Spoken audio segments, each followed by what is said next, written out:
Ready, we'll do a check-in. Lisa, I can't see you guys. Yeah, just Lisa, Sam, and BQ, just do what you gotta do. And we'll start from three. Three, two. Hello everyone, JP Ward here. Gonna do a different video. I'm on a Zoom call.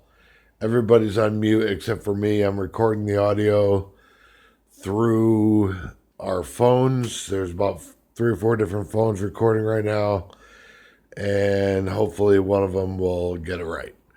But I've got Sam and Lisa. They're my YouTube people. Not that I need YouTube people, but I just hate YouTube and I hate editing videos, and I'm over it. And they volunteered to organize my YouTube channels and do what they do on YouTube. And then I got BQ from the Markout Nation podcast, who, if I get into the weeds, will wave to me and I'll unmute him and we'll take it from there. But I'd like to talk about my friendship that lasted 17 years with former WWF champion Bob Backlund, and the bizarreness, the goodness, the crappiness, the experiences, wonderful experiences, downright lame experiences, and here we go. Me and Bob Backlund, when I was 15 years old, were pen pals. And I was pen pals with him until about the spring of 1999. And we just wrote letters back and forth. And I'd tell him about my goals. I'd ask him about wrestling. He'd recommend books to me. Napoleon Hill books. Greatest Salesman in Babylon, Millionaire Next Door. And when I first started writing to him, he was still under contract with the WWF. He was managing the Sultan. And he had done some live wire appearances, which I thought were hysterical. And I really got into his later work in the 90s because I was a comedy guy. I was a wrestling person too, but I was also a comedy guy. So he was kind of like the perfect mix of wrestler and comedian before that was like a thing, because the Mr. Backlund character was funny. It was a comedy act. It was, comic relief, especially after he dropped the belt. It turned into more of a comic relief type wrestling comedian kind of thing.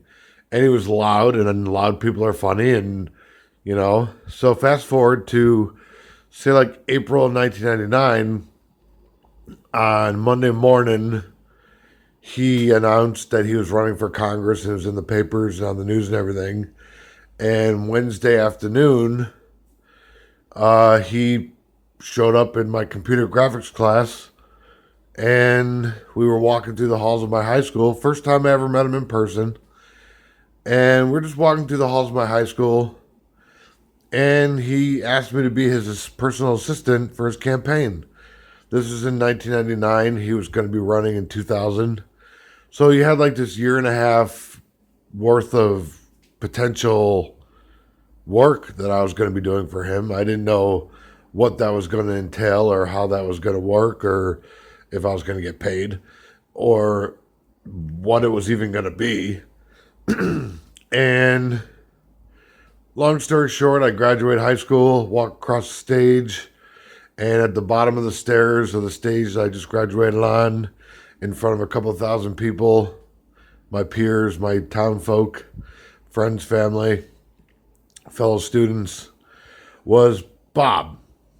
And he gave me a big handshake and a hug and said, "Let's get to work." And I didn't really know, again, I didn't know what that meant, but we, 2 weeks later, we're at Monday Night Raw, and I got my arm around the McMahons, and we're going on tour with the WWE for the next year and a half, selling t-shirts, raising money for Backlund 2000, Bob Backlund's run for Congress. And it was interesting. Eventually, I'd be put in charge of a street team of about 5 people, 5 guys that I knew. We'd all get them gigs on, you know, just get them into radio stations and hit public access shows and into the college campuses, and we'd go in someplace before he was going to show up and wreak a little havoc, fairs and concerts, and hand out flyers and cards and t-shirts and everything else. And it was a bizarre time because I didn't really know anything about politics. I just knew that I was really for Bob becoming a congressman. The first district of Connecticut, congressional district of Connecticut, is the most gerrymandered district in the country, and Bob, in reality, never had a chance.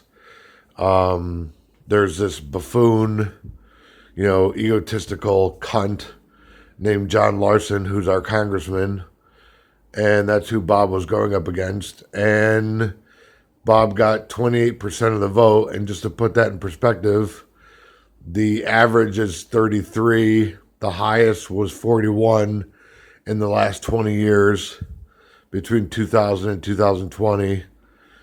So nobody voted for Bob. None of the people that shakes his hand every day, and the kids that he talks to, and the YMCAs that he volunteers for, and all the civic organizations that he volunteers for, and the parades that he goes to, and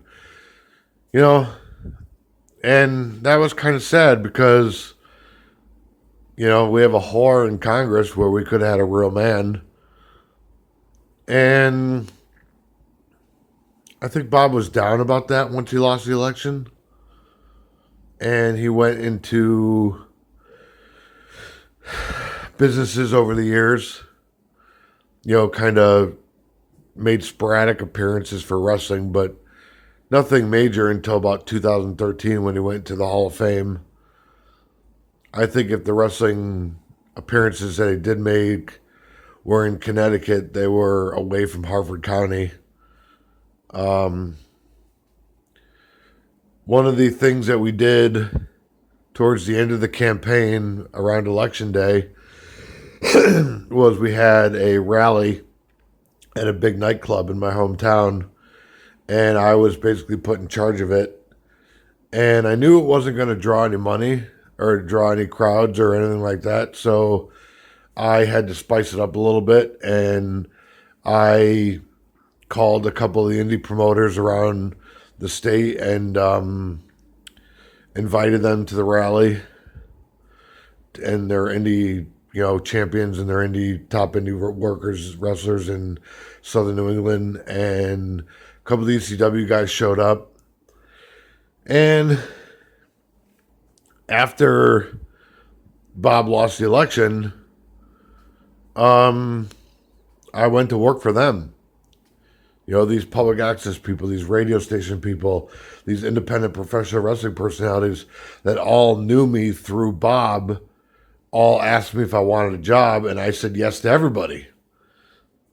And I was knee deep in that stuff, and at one point I had applied to Johnson & Wales, private school in Rhode Island, and I told Bob about it, and he wanted to bring me to the orientation. Yeah, that'd be great.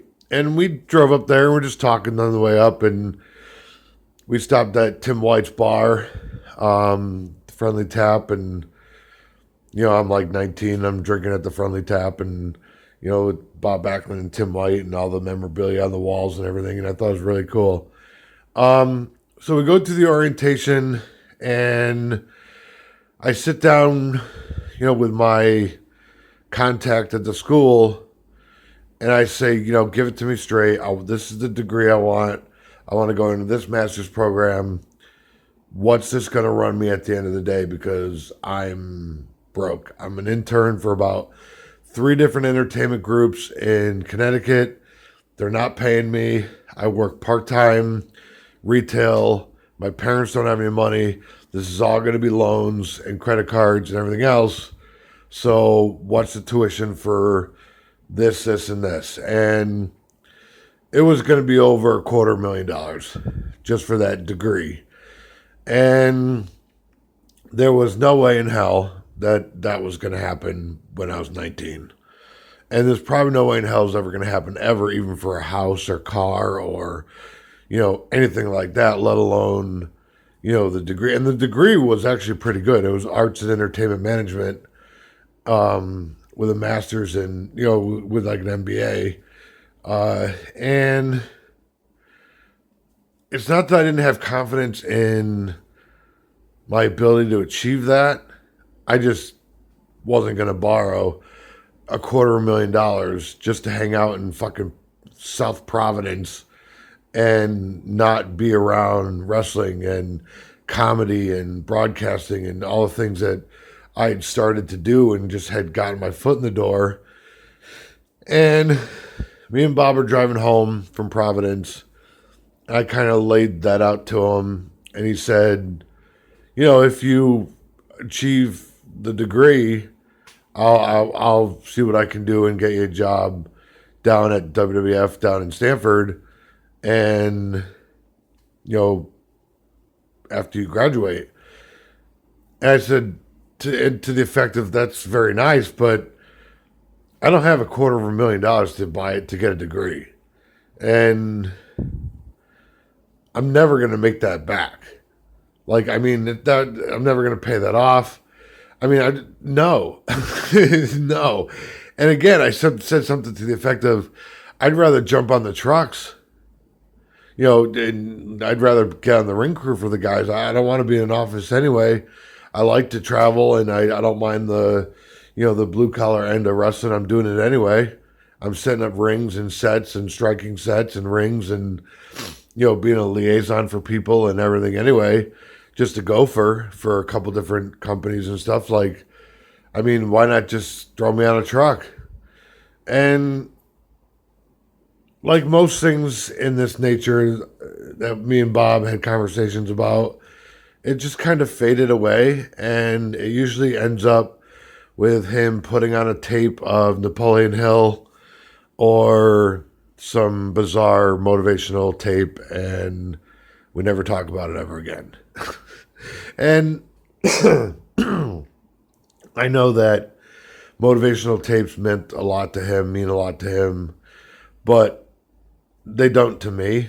At the end of the day, action and I guess a bit of nepotism, works for me. So time went on, a couple years went by, and I hadn't really talked to him that much. I'd moved to Vermont to be a glassblowing apprentice.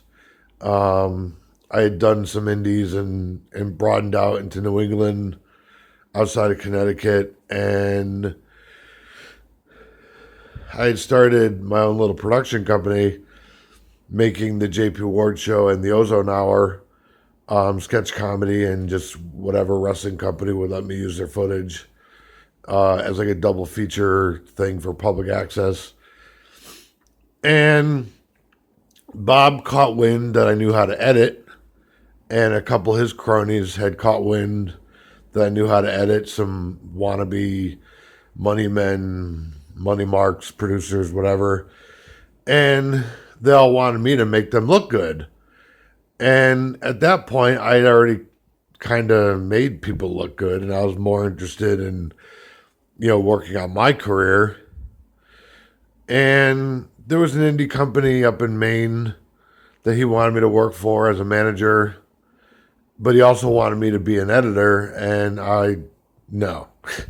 The people he were working for had a really bad reputation, and they were using him and his money mark friend and a couple other money marks and just people that I had already been around and been there and done that. And, Bob had kind of got into business. He was a bail bondsman for a while. He did some private banking for a while. And then eventually he bought a home heating oil truck and he made home heating oil deliveries.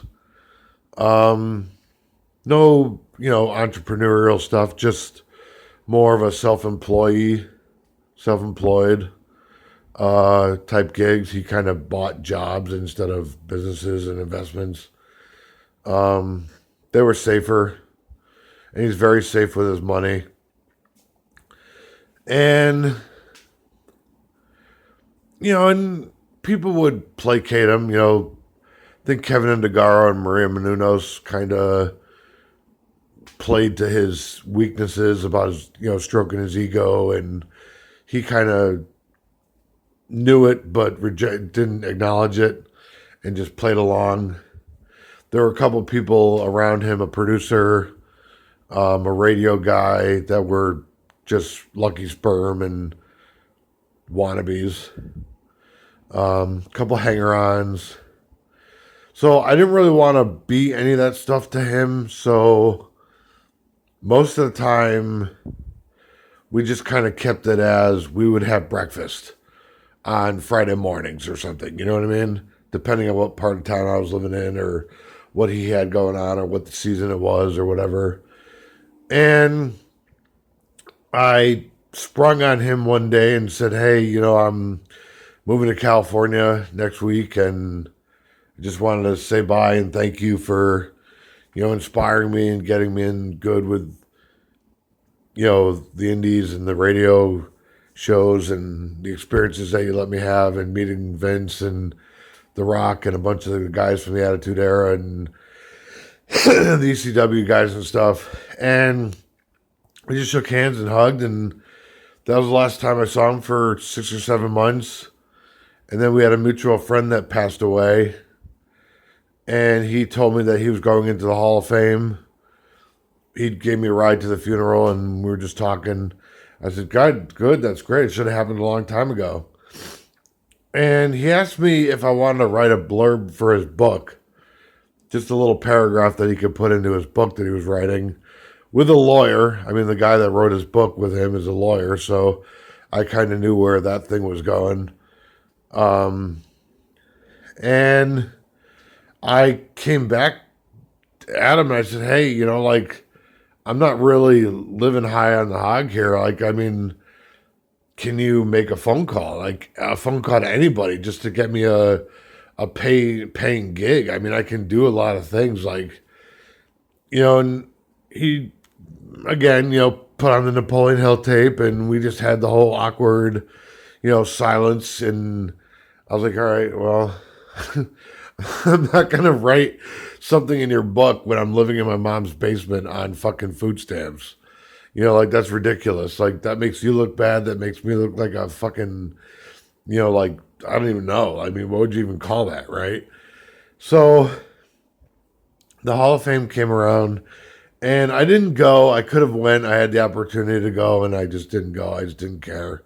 It would have been cool to see Trump and Schwarzenegger and, Bruno get in and Bob but I saw the tape of the show a few months later, and during his induction ceremony, he calls out this kid from the audience that lives in his hometown who's a lucky sperm and had been paying Bob to teach him, little tricks and whatever with amateur wrestling. He didn't know this kid for 17 years like I knew him. It was just some lucky sperm, some rich kid from Bob's hometown that the kid was paying Bob to hang out with. They only knew for a couple months. He called him out at his Hall of Fame speech, you know what I mean? And he said, oh, Triple H, you got to hire more amateur wrestlers like this kid and he's not going to regress. And as soon as he said that, I was like, you know what? That was a shot at me. He's not going to regress. That was a total shot at me. So, like I said, this is like a couple months after the Hall of Fame, and I picked up the phone and I called him at his house, and he didn't answer. I got super pissed that he didn't answer. I just like reamed him out on his answer machine. I was like, "Don't ever call me again." I was like hung up, and like that was probably about 8 or 9 years ago, and I haven't talked to him ever since. And I know that he's been selling his book out in the parking lot of WWE events and tailgates and stuff. And I skimmed through his book, and it's exactly what I thought it was going to be. A self dick sucking, and people don't want to read that kind of stuff. They never have. I mean, you look at someone like Schwarzenegger's book, and it's like an amazing tale of how the guy got to be where he is, the good, the bad, the ugly. It wasn't censored by a lawyer, and just all this, bullshit.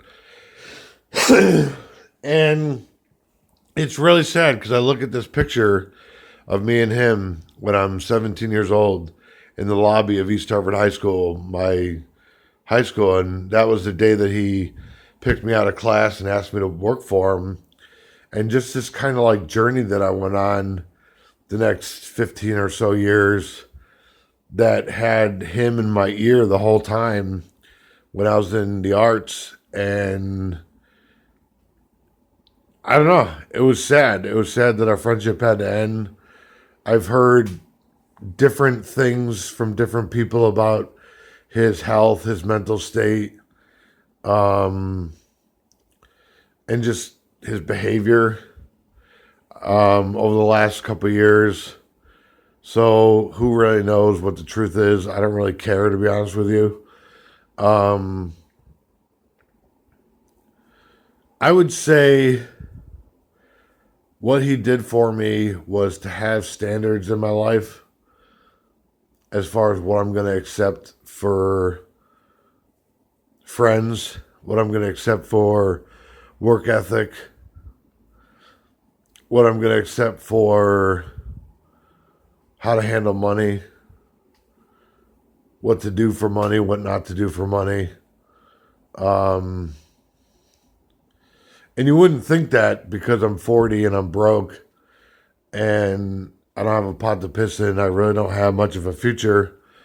But there's little like stubbornness that he had. Well, he had a lot of stubbornness. He was very egotistical and he was a loner. And I can be a loner and I'm stubborn. But I think what defies him to people that know him, not just lucky sperm that want to hang out with him, but the people that actually get involved with him on a work basis, people that go to work for him one way or the other, is he's beyond egotistical and he builds people up just to tear them down. And that would probably be the definition of my relationship with Bob Backlund from 1996 to 2013, unfortunately. All right, I'm going to leave it at that because